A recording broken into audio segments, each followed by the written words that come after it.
So guys, in this video, let's talk about a little book you may have heard of, the Bhagavad Gita. I have been on the spiritual path for 11 years. First year was Buddhism, Tibetan Buddhism, dream yoga, lucid dreaming, was really good. Then I started slowly getting into Neo-Advaita.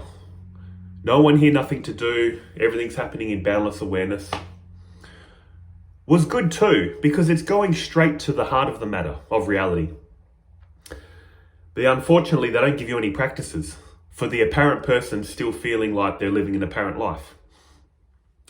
Slowly stumbled into traditional Advaita Vedanta, and they talk about all this type of spiritual practice. They'll tell you what Neo-Advaita will tell you, but they also tell you all these books to read, all these practices to do. And I remember reading the Bhagavad Gita for the first time. What was my first impressions? So confusing. I heard about how great this book is and I thought, this doesn't make sense. Anyone not familiar with the Bhagavad Gita? It's basically held on a battlefield between two cousins, the good cousin and the bad cousin. Now, the good cousin is Arjuna, and he's a warrior. And his friend, his charioteer, is Krishna. Krishna has been his friend up until this point. He views Krishna as a wise friend. And basically, this whole Bhagavad Gita is him asking Krishna for guidance, for help. I won't go fully into the story, but basically, as the story progresses, Krishna reveals his true self. He is God. God incarnate. So Arjuna thinks Krishna is just some friend of his. Turns out it's God, and God is counseling him. Again, I won't go into the full story. I just want to give you a feel for the Bhagavad Gita, what I felt for the first time, initially, and what I feel for it now. First time I read this, I'm reading it, and you start thinking, none of this makes sense. Krishna is first telling Arjuna, do this. But basically, look, there are 4 yogas to the path of enlightenment. The path of knowledge, path of action, path of yoga, path of devotion. 4 ways to inner peace, enlightenment, whatever you want to call it. And in this book, Krishna's first saying, the path of knowledge is superior to the other paths. Getting self-knowledge is the most superior way to enlightenment. Then he switches it and says, the path of action, karma yoga, is the superior path. Then finally, in the end, the final verses of the final chapter, he says, I'm going to reveal my deepest secret of all. If you just love, devote, surrender to me with all your heart, God, love, devote, surrender to God, I'll take care of you. That's all you need to do. So I was reading this thinking, so what am I meant to do? Path of knowledge you say is the best. Then you say the path of action. Then finally you say, forget all that. Just surrender to me. Love me. I was like, it's a beautiful story and all, but I'm like, what am I meant to do? So confusing. Then, as I read it again and again over the years, I started seeing the picture. I started seeing what was happening here. Krishna is appealing to different personality types. Like I said, there are 4 yogas. The path of knowledge, which is what Advaita Vedanta is, what most of you watching this video will be interested in. How is this one appearing as separate? How is this one appearing separate? How am I pure consciousness? The path of knowledge. We want to know intellectually. The path of knowledge will get you there intellectually. But what about the people that don't like all this study? What happens if they just want an experience? The path of meditations for them. When you practice meditation, when you get into deep states of meditation, you'll see this realization for yourself. You'll feel it. You'll realize it is the one appearing separate. For the very fact you'll realize all your senses can slowly shut down and all you're left with is pure being, pure knowing. You're going to be left with a direct experience of what your true self is. It's not dependent on the world, the body, or the mind. The path of action, Karma Yoga, is for the person that thinks, look, I don't like all this study. I don't like to sit around in silence, focusing on my breath. How boring. I'm a go-getter in the world. I've got a family. I've got things to do. Path of action, Karma Yoga is for them. And what is it saying in the path of action, Karma Yoga? Perform all your actions as you did, thinking, I'm doing these actions for me. I'm very anxious of the results. When things go well, I'm happy. When things go wrong, I'm upset. When things go well, I feel a sense of pride. I did it. It was my hard work that did this. When things go wrong, what did I do wrong? I should have done things differently. Give up all that attachment to the results. Just focus on the job. And this ties in with the final path, the path of devotion, where you say, look, I don't care about all these techniques, meditation, study of scripture, what's this path of yoga, what's this Karma Yoga stuff? Look, I love God. I just love God so much. I just want to surrender to God. Make my life all about God. God will take care of me. That's the path of devotion. And it's funny, these 4 paths can be divided into 2. I've noticed for the introvert personality type and the extrovert. I'm an introvert. That's just what I am my entire life. And I've resonated with the first 2. And I really struggled to implement the last 2, even though I've integrated all 4 now. The first 2, study and meditation, are very introvert type activities because you study in silence, you read in silence, you meditate in silence. So these first 2 yogas are for the more introverted type. If you're more extroverted, you're out in the world, you've got a lot of passion, a lot of heart, a lot of energy. The last 2 paths, path of action, path of devotion. And that's why I said these last 2 kind of link up. The path of action, Karma Yoga, ties so well into the path of devotion. Because here's what I do now. Because I've integrated all 4, I talk about God a lot. If you've seen a few of my videos, I tell myself, before I was born, I was in a state of total peace. I didn't need to be here. I was at peace. This world has appeared to me, and this world is not my world. I didn't create this world. I didn't create this body. I didn't create the food and water that sustains this body. I didn't create the thoughts that this mind is thinking. I didn't create the language. What I'm saying is, my attitude to Karma Yoga and devotion is, I didn't ask to be here. God needed me here to do God's will. And when you have that mindset, you're going to feel a state of detachment to this world. Not that you don't care, not that you have no feelings, but you're going to have the mindset of, it's like, here's the difference. Imagine opening your own business and you're very eager to obviously make money.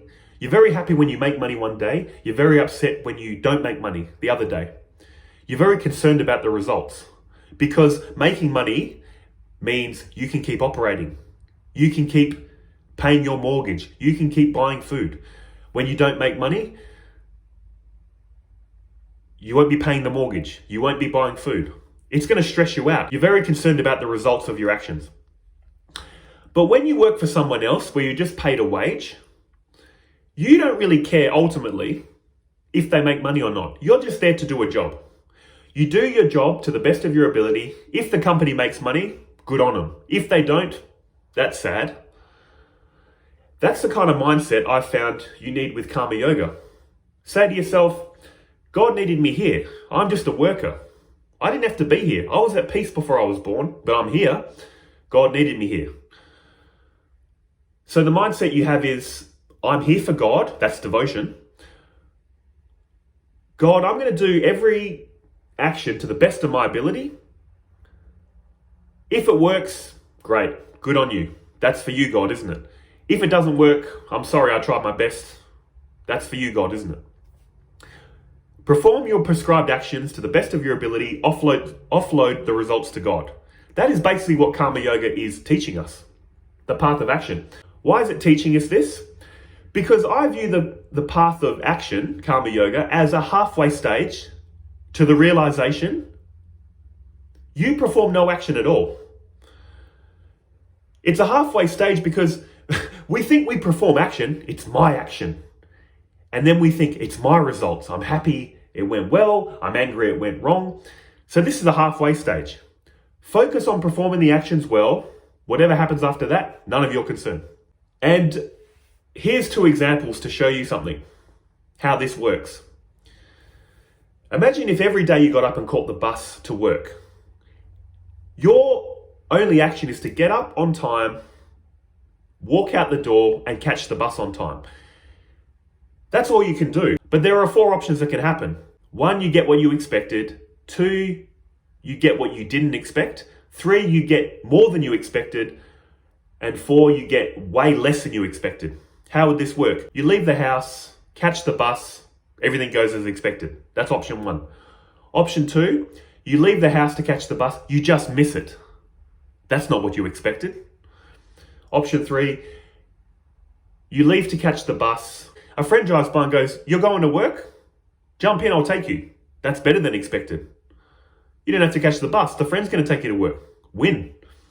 The 4th option is you go to catch the bus, a car hops the curb, hits into you, and you're in the hospital. So you've got 4 options.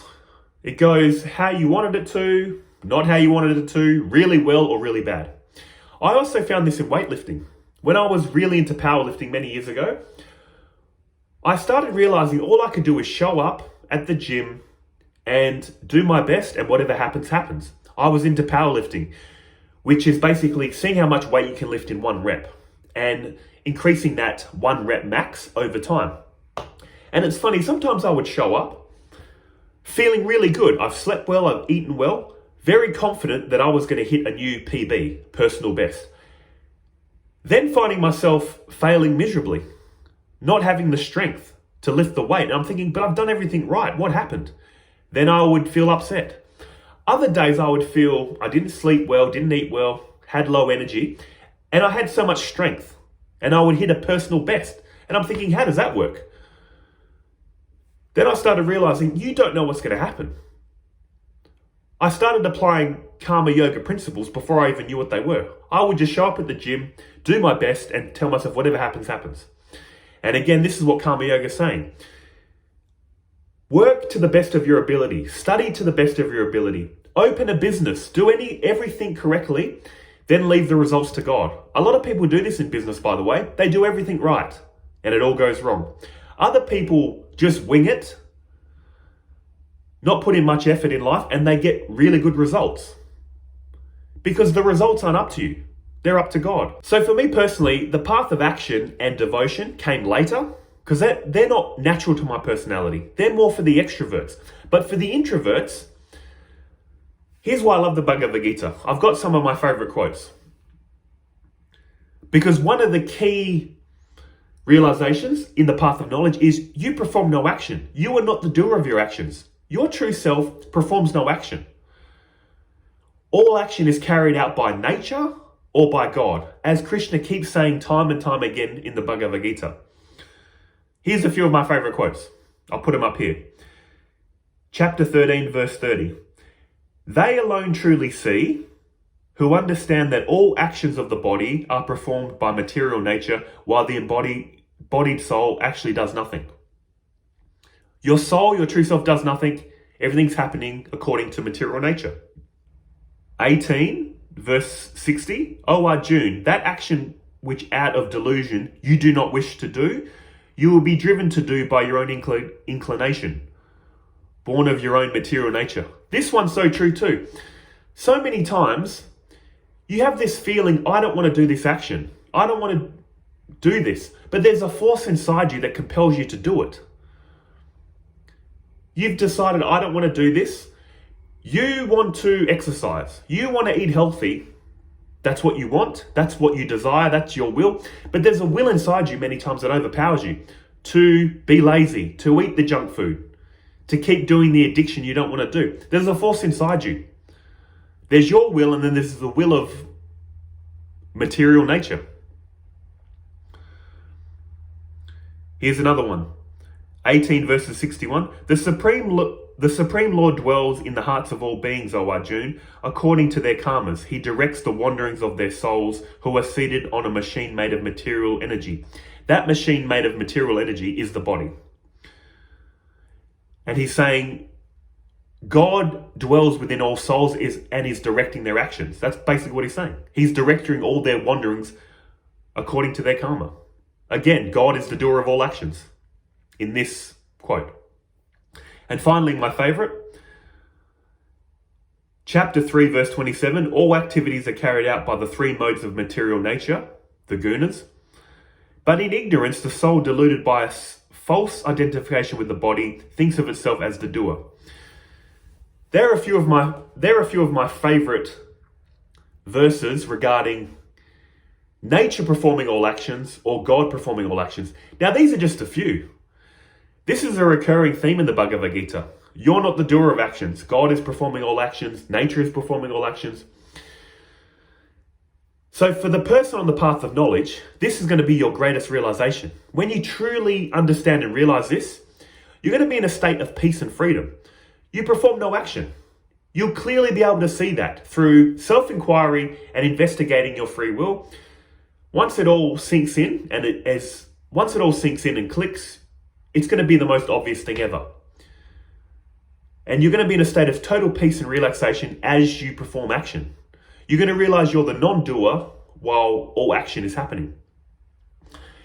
And if you're not so inclined for the path of knowledge, that's what the path of devotion and action is for. If you don't like all this knowledge, all this talking, all this thinking, all this meditation, karma yoga. Do all the actions you were doing before, but offer them up as a service to God. That's why you need devotion. It really helps to have devotion on the path of action as well.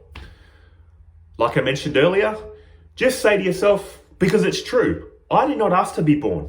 You were at peace before your birth, weren't you? You were at peace. You didn't ask to be here. You didn't create the world. You didn't create your body. You didn't create the food and water that sustains the body. You didn't create the thoughts running through this person's head. Give it all back to its rightful owner, God. You're here to do a job. God created you to do a job. Once God no longer requires you, he'll discard you in a very loving way. So again, you're just flowing through life doing a job, being unattached to the results, nothing to do with you. So what does the path of knowledge do for you? Give you a state of peace and freedom internally, that you're not doing any actions. What does the path of devotion and karma yoga do for you? Again, put you in a state of peace because this world has nothing to do with you. You're freely doing all these actions and offering them to God, surrendering the results to God. It's all leading you to the same point at the top of the mountain. We're all starting at different locations at the bottom of the mountain. But if you sincerely follow these paths, it's all going to lead to the top. Inner peace, self-realization, God realization. So pick your preference. That's why I love this Bhagavad Gita. You can focus on one path. There's 4 yogas, focus on one. But ideally you want to focus on all 4. That's what I had to do. And everything clicked for me in the end. I really focused on the path of knowledge and meditation a lot. Was very reluctant for the other 2. But then thought, look, let's just bring in those 2. And of course you're going to be interested in 1 or 2 as opposed to the rest. But try to do all 4. And it'll also answer the question, how do I live my life? If you're very strictly into non-dual knowledge, you might be thinking, which I did, yeah, I get it. It's the one appearing separate. Now what do I do? This gives you a path to live day in and day out. So guys, that's all I really wanted to say.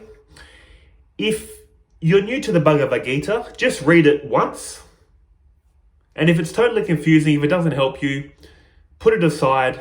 Keep reading it on your spiritual path. Eventually, at some point, whether it's in a year, 2 years, 5 years, you're going to read this book again and say to yourself, wow, this book is the guidebook for enlightenment. It's like that saying, When the student is ready, the teacher appears. When you're not ready to receive what's being said in this book, it's going to sound like nonsense, contradictions. But when you're finally ready to receive what it's telling you, you're going to realize, oh, this is such a treasure, this book. And it'll be one of the top books on your spiritual list. It is my number one go-to book. Bhagavad Gita and the Gospel of Sri Ramakrishna are my top two. So I hope this video helps, guys. Take care, eh? See ya.